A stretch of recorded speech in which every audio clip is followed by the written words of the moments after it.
ஆன்மீக அன்பர்கள் அனைவருக்கும் வணக்கம். உங்களை எல்லாம் இந்த ஆன்மீக சேனல் மூலியமாக சந்திக்கிறதுல நான் ரொம்ப சந்தோஷப்படுறேன். நாங்கள் போடுற வீடியோலாம் உங்களுக்கு பிடிச்சா நீங்கள் லைக் பண்ணுங்கள், ஷேர் பண்ணுங்கள், குளத்தூர் பாபா டெம்பிள் சேனல் பண்ணுங்கள், சப்ஸ்கிரைப் பண்ணுங்கள். இன்னைக்கு திருப்பாவை பாடல் ஒன்று சொல்லி அதற்கான விளக்கங்களை சொல்ல வரேன்.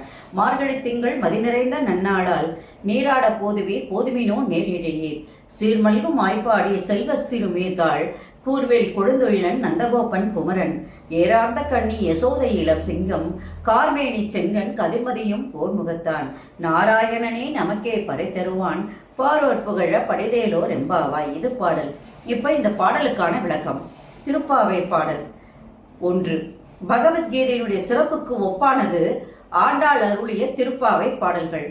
ஆண்டாளின் பாடல்கள் அனைத்துமே கண்ணனினுடைய குழந்தை பருவம் முதல் அனைத்தையுமே தன் தந்தையாகிய விஷ்ணு சித்தர் மூலம் அறிந்து கொண்டாள் ஆண்டாள். அப்பொழுது சிறு பருவத்தில் அவளுக்கு அன்பு நிறைந்த ஒரு பக்தியானது இருந்தது. அது குமரி பருவத்திலே காதலாக மாறுகிறது. அப்பொழுது கண்ணனையே தன் கணவனாக வர வேண்டும் என்று அவள் ஆசை கொண்டாள்.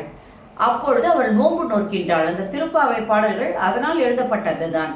அப்போ அந்த பாடல்கள் அனைத்துமே நமக்கு ஒரு பொக்கிஷமாக கிடைத்துள்ளது.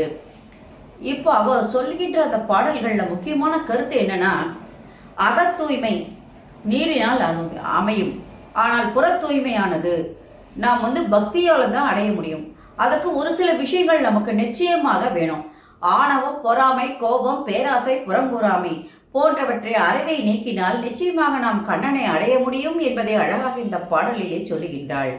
அப்போ அந்த உலக மாயைகள் இந்த விட்டு விலகிட்டா நாம் நேராக என்ன பண்ண முடியும், இறைவனை சென்று அடைய முடியும் என்று கூறுகின்றாள். அப்போ சொல்லும்போது மார்கழி திங்கள் மதி நிறைந்த நன்னாளால் நீராட போதுவினோ நேரிழி சீர்மல்கும் ஆய்ப்பாடி செல்வ சிறுமீர்கள். அந்த செல்வ வளம் மிக்கதுதான் அந்த ஆயர்பாடி. அங்குள்ள பெண்களும் மிகவும் செல்வம் வளம் மிக்கவர்களாக தான் இருந்தார்கள். கூர்வேல் கொடுந்தொழிலன் நந்தகோபன் குமரன். அப்போ அந்த நந்தகோபர் என்பவர் இவருடைய மாமனர். அப்ப அந்த நந்தகோபருடைய அழகினை சொல்லும் போது, வீரத்தை சொல்லும் போது, வெற்றி வாகை பகைவர்களை வென்று வெற்றி வாகை சூடக்கூடிய கூர்மையான வேலினை உடையவன் அந்த நந்தகோபர் என்று சொல்லுகின்றார். அவருடைய மகன்தான் இந்த கண்ணன் என்று அழகாக விளக்கம் கூறிவிட்டாள். இப்பொழுது தன்னுடைய மாமியாரை பற்றி அவருடைய அழகை பற்றி சொல்லும்போது ஏறார்ந்த கண்ணி யசோதை இளம் சிங்கம் என்று சொல்லுகின்றார். ஒரு பெண்ணிற்கு அழகு என்று சொல்லும் போது இதெல்லாம் சொல்லுவோம். நம்மனா முதல்ல அவருடைய கண்களை சொல்லுவோம், அப்புறம் இதழ்களை சொல்லுவோம், அதே நேரத்தில் இடையை சொல்லுவோம், அதே பின்னாடி இருக்கிற அவருடைய தலைமுடியை சொல்லுவோம், கூந்தலை சொல்லுவோம். இது எல்லாமே என்னது, அழகுடையவளாக, இத்தனையும் சேர்ந்து அழகுடையவளாக அங்கே யசோதை இருக்கின்றாள் என்று சொல்லும் பொழுது மாமனார் மாமியார் 2 பேரையும் அங்க முதல் பாட்டிலேயே அந்த விளக்கத்தை கொண்டு வந்து விட்டாள். அப்புறம் இதுக்கப்புறம் என்ன பண்றான்னா, கார்மேனி செங்கன் கதிர்மதியம் போர் முகத்தான் என்று சொல்லும் போது தன்னுடைய கணவன் எப்படிப்பட்ட வீரம் வளம் மிக்கவன் என்பதை அவள் அங்கே பறைசாற்றுகின்றாள்.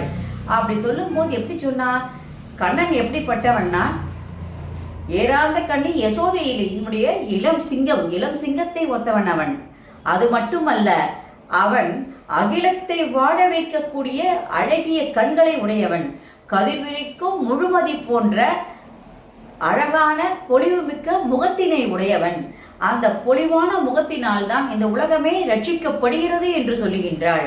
அதனால அத்தகைய கண்ணனை பாரோர் புகழ படிந்தேலோர் எம்பாவாய். உலகத்தார் புகழும் வண்ணமாக உள்ள தூய்மை கொண்டு, உள்ள தூய்மையை நாம் அடைந்து, நாம் நம்முடைய புற தூய்மையை எப்படி நம்ம கழுவுமோ உள்ள தூய்மையை கொண்டு இறைவனை நாம் அடையும் பொழுது நாம் இறைவனை காண முடியும். அதற்காக நீங்கள் எல்லாம் நீராட வாருங்கள் என்று அழைப்பதாக இந்த பாடல் அமைந்துள்ளது. நன்றி, வணக்கம். நாளைக்கு திருப்பாவை பாடல் 2 சொல்லி அதற்கான விளக்கங்களை சொல்ல வரேன். ஓம் சாய்ராம். ஹர ஹர மகாதேவா. சம்போ மகாதேவா. அனைவருக்கும் நலம் உண்டாகட்டும். ஓம் சாய்ராம்.